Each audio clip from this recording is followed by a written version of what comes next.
NID card সংশোধনের জন্য কিন্তু এইখানে দৌড়চ্ছি, ওইখানে দৌড়চ্ছি, এই কার্ড ডকুমেন্টের চাইলে তখনও ওই ডকুমেন্ট সাবমিট করতেছে, বাট তাও কিন্তু সমস্যার সমাধান কিন্তু হচ্ছে না। আমাদের মধ্যে অনেকেই আছে যারা হচ্ছে কি এনআইডি কার্ড নিয়ে সব থেকে বেশি কমপ্লিকেটেড এর মধ্যে পড়েছে এবং হচ্ছে কি সব থেকে বেশি হ্যাসেলমেন্টের মধ্যে পড়েছে যে এনআইডি কার্ড সংশোধনের ক্ষেত্রে একবার যদি ভুল হয়ে থাকে তাহলে সেটা সংশোধন করা সব থেকে বেশি কমপ্লিকেটেড হয়ে থাকে। অ্যান্ড অনেকেই কিন্তু প্রশ্ন করেছেন যে বর্তমান সময় যেহেতু আবারও ভোটার তালিকা শুরু হয়ে গিয়েছে, তাহলে নতুন আকারে যদি সংশোধনের যে পর্যায়ক্রমটা রয়েছে বা হচ্ছে গিয়ে পুরাতন যে সংশোধনের যে তালিকা করা হয়েছিল বা হচ্ছে গিয়ে যে সাবমিশনগুলো করা হয়েছিল সেগুলো কি হবে, বা হচ্ছে গিয়ে এর এন্ড কোথায় হবে, বা এর সমাধান আদৌ কতদিনের মধ্যে পাওয়া যাইতে পারে, আজকে এই বিষয়টা আপনাদেরকে ক্লিয়ার করে দেবো এই ভিডিওর মাধ্যমে। আসসালামু আলাইকুম ফ্রেন্ডস, আমি মেহেদি হাসান, আপনারা দেখছেন টেকিং এর মেহেদি। চলুন শুরু করি।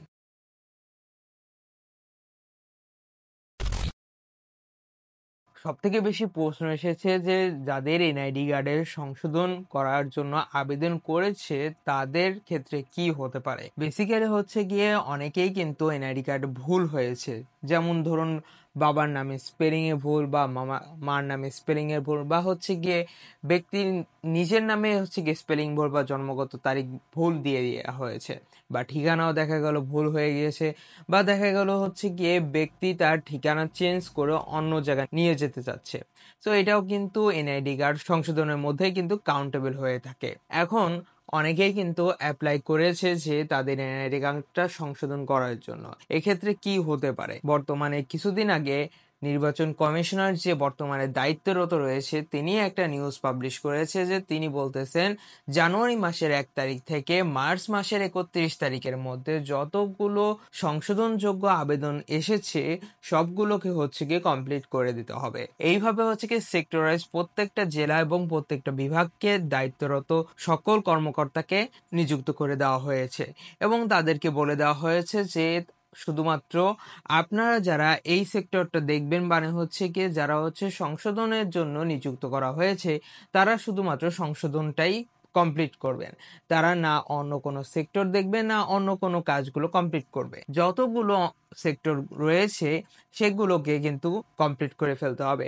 এখন সংশোধনের জন্য হচ্ছে গিয়ে বিভিন্ন ক্যাটাগরিতে কিন্তু রাখা হয়েছে, like A category, B category and C category. যাদের হচ্ছে কি অল্প কিছু সংশোধন করার দরকার সেগুলো হচ্ছে কি এ ক্যাটাগরি, তার থেকে একটু বেশি কমপ্লিকেটেড যাদের তাদের হচ্ছে কি বি ক্যাটাগরি, অ্যান্ড যাদের হচ্ছে কি একটু বেশি কমপ্লিকেটেড রয়েছে তাদের হচ্ছে কি সি ক্যাটাগরির মধ্যে আওতাভুক্ত করা হয়েছে। এক্ষেত্রে হচ্ছে গিয়ে নির্বাচন কমিশনার আরও একটা নিউজ বলেছে যে অবশ্যই এখানে মানবাধিকতার দৃষ্টিতে কিন্তু কিছু সংশোধন কিন্তু যোগ্য হয়ে থাকবে।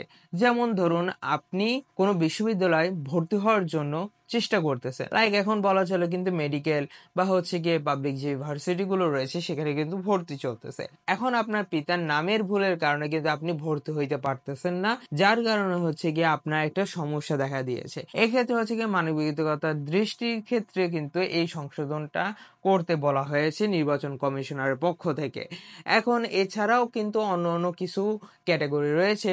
এখানে আর একটা ক্যাটাগরি রয়েছে যেটা হচ্ছে কি আইনের দৃষ্টি থেকে, কারণ মানবিকতার দৃষ্টি থেকে যদি আপনি সংশোধন করে দেওয়াই হয় কিন্তু সেক্ষেত্রে কিন্তু আইনের কিছু দৃষ্টিকতাও রয়েছে, লাইক আপনাকে মানবিকতার দৃষ্টিতে যখনই দেখা হবে কিন্তু আইনের দৃষ্টিতে কিন্তু সেটা কিন্তু মানা হচ্ছে না, দেখা গেল আপনার ওইটাতে সমস্যা রয়েছে আইনের দৃষ্টি থেকে, সেক্ষেত্রে আপনার ওটা সংশোধনযোগ্য হবে না। এখন বলা চলে যে আপনার যেটা কমপ্লিকেটেড রয়েছে সব থেকে বেশি, সেক্ষেত্রে হচ্ছে গিয়া আপনারটা সময় একটু বেশি লাগতে পারে, বা নির্বাচন কমিশনার বলে দিয়েছে যে যত যাই হোক এখানে 31 তারিখের মধ্যে, মানে মার্চ মাসের 31 তারিখের মধ্যে সকল আবেদনগুলোকে কমপ্লিট করে ফেলতে হবে। এখন যদি আপনি নতুন করে আবেদন করে থাকেন আপনার সংশোধনের জন্য, সেক্ষেত্রেও কিন্তু 31 তারিখের মধ্যে এই আবেদনগুলো কমপ্লিট করে ফেলা হবে। এরপরও যদি কোনো প্রকার যদি সংশোধনের জন্য আবেদন এসে থাকে সেক্ষেত্রে পরের স্টেপে কি হবে এটা নির্বাচন কমিশন এখনো পর্যন্ত বলে নাই। যেহেতু সামনে নির্বাচনের জন্য একটা বড়সড় একটা প্রস্তুতি চলতেছে এবং যেহেতু ভোটার তালিকার হালনাগাদ করা হয়ে গিয়েছে অ্যান্ড বর্তমান সময় হচ্ছে গিয়ে ভোটারের ছবি তোলার কার্যক্রম কিন্তু শুরু হয়ে যাবে, তার কারণে হচ্ছে গিয়ে সংশোধন এবং অন্যান্য যে পজিশনগুলো রয়েছে এগুলো 31 তারিখের মধ্যে কমপ্লিট করে ফেলতে বলা হয়েছে। এরপর হচ্ছে কি যতগুলো যা রয়েছে এরপর যদি সংশোধনের যোগ্য যদি আরও পরিমাণে যদি অ্যাপ্লিকেশন এসে থাকে, সেক্ষেত্রে সেগুলোকে পেন্ডিং লিস্ট বা হচ্ছে কি কিছুদিন পর হচ্ছে গিয়ে ওইটাকে আবারও কার্যক্রম শুরু করে দেবে।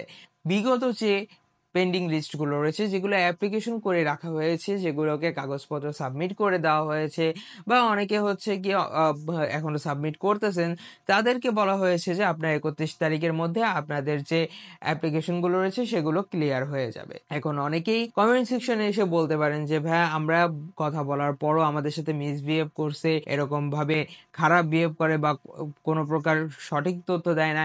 এক্ষেত্রে আপনারা চাইলে একটু ধৈর্য ধরে কাজ করুন বা হচ্ছে গিয়ে আপনি ওরকম ভাবে একটা স্টেপ নেওয়ার চেষ্টা করুন বা তাদেরকে বলার চেষ্টা করুন যে না, এটা তো এইভাবে হওয়ার কথা ছিল না বা এইভাবে এটা হওয়ার কথা ছিল না। যেখানে আপনাদের যে তথ্যটা আপনারা চাচ্ছেন, জাস্ট আপনার সার্টিফিকেটে আপনার যে নামটা রয়েছে সেইটা আপনি চেঞ্জ করতে যাচ্ছেন, সো আপনি সার্টিফিকেটের নাম আপনি ওইখানে শো করতেছেন, আপনার ডেট অফ বার্থ আপনি শো করতেছেন, সবকিছু আপনি ডিটেলস শো করতেছেন, তারপরও কেন পেন্ডিং হয়ে থাকে?